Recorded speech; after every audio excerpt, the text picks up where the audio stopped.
Alright, so the next exercism problem is the Atbash Cipher in C++.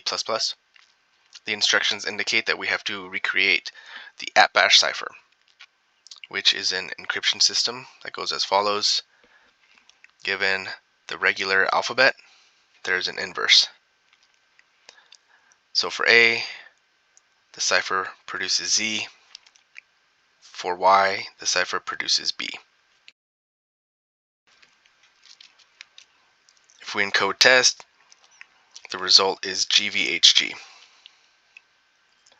Now, another factor for this problem is that encoding the message has to be formatted correctly.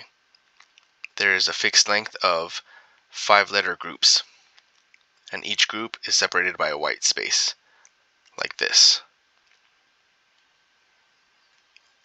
Numbers are unchanged and punctuation is excluded. There's also a decode function. For any encoded message, we must be able to produce the original string.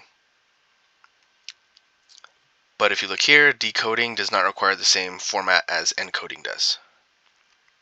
And if we look at the tests, we can see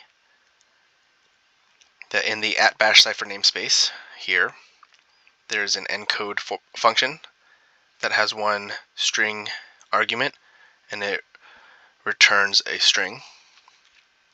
If we scroll all the way down, there's a decode function in the same namespace. It has a string argument and it returns a string. Okay, so let's begin building the functions.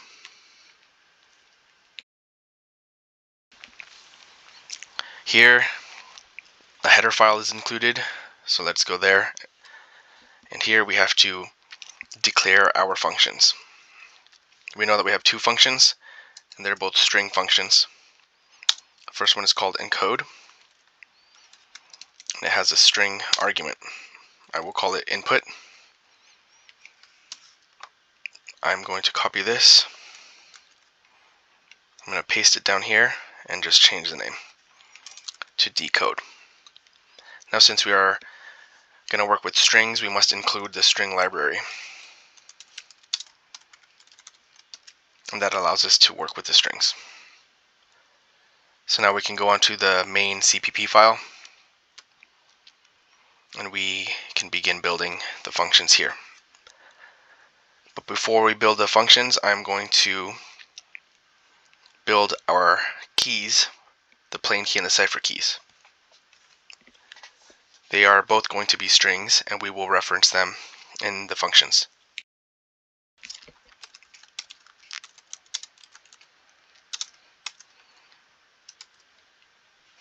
I'm going to copy this, and I'm going to paste it here.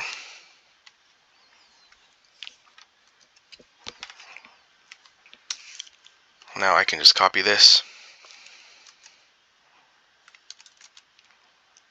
and change this name. I'm going to copy the cipher key from the instructions, paste it there, and then we can begin.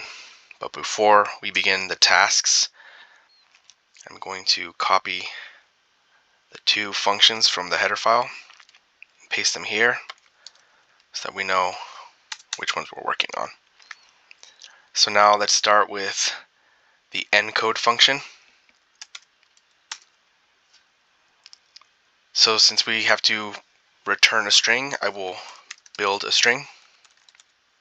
I will call it result, and it will be an empty string that we will add to depending on the input and depending on if the conditions are met. I will also build a counter. I set it to 0. I'm going to use this for the group letter format. I'm going to build the first for loop. I'm going to use auto so that it automatically chooses the correct data type. For every character that I'm naming C, for every character in the input, and I'm going to use multiple various built-in methods to check for certain conditions. So the first one is space, and it's checking for the character. If the character is a white space, or if the character is a punctuation mark.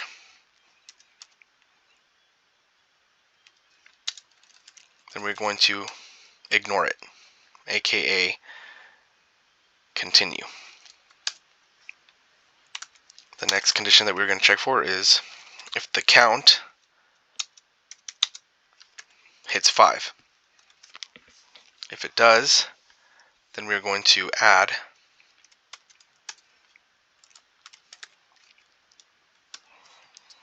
a white space at the end of every 5-letter group. We're going to do that via the pushback built-in method. We're going to add or push back a white space.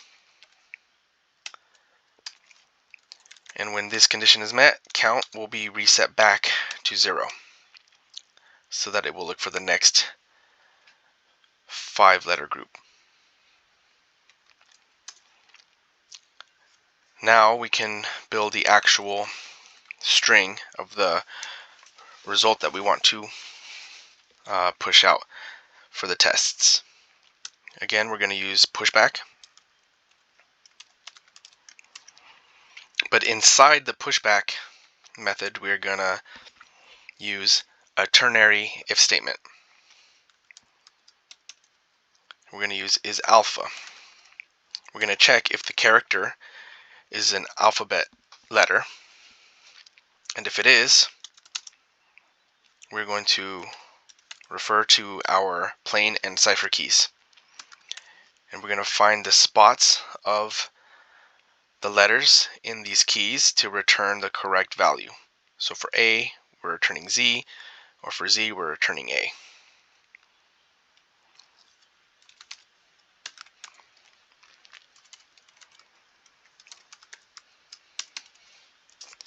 Now when we find the correct letter to return, we need to return it in lowercase. We're going to use the toLower built-in method.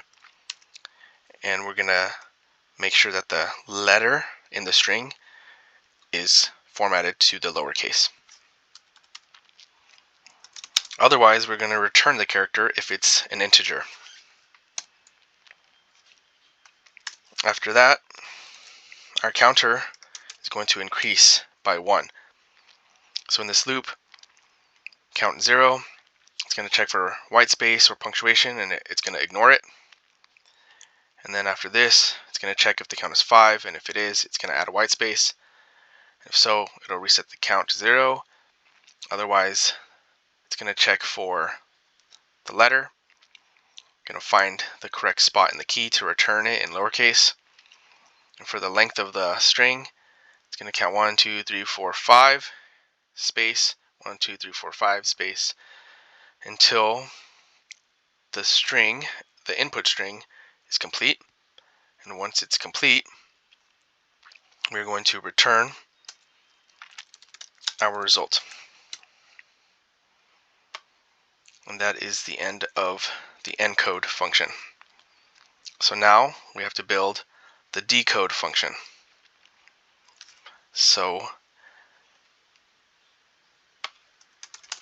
we're going to build the first empty string, just like in the first function. And then we're going to add the same way that we do in encode. Since we are not formatting it in 5-letter groups, we don't need a counter. We can just start building the function. For every character C in input,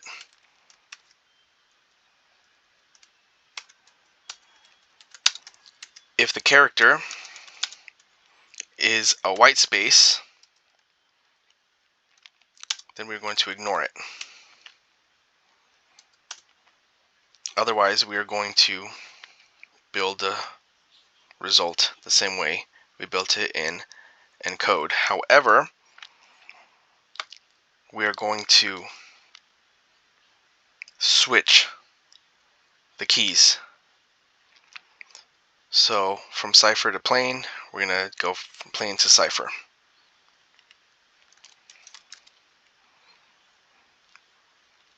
And that will build the result for every letter in the input string.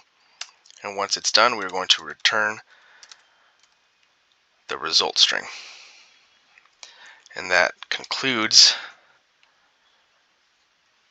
the problem solution. So let's test it.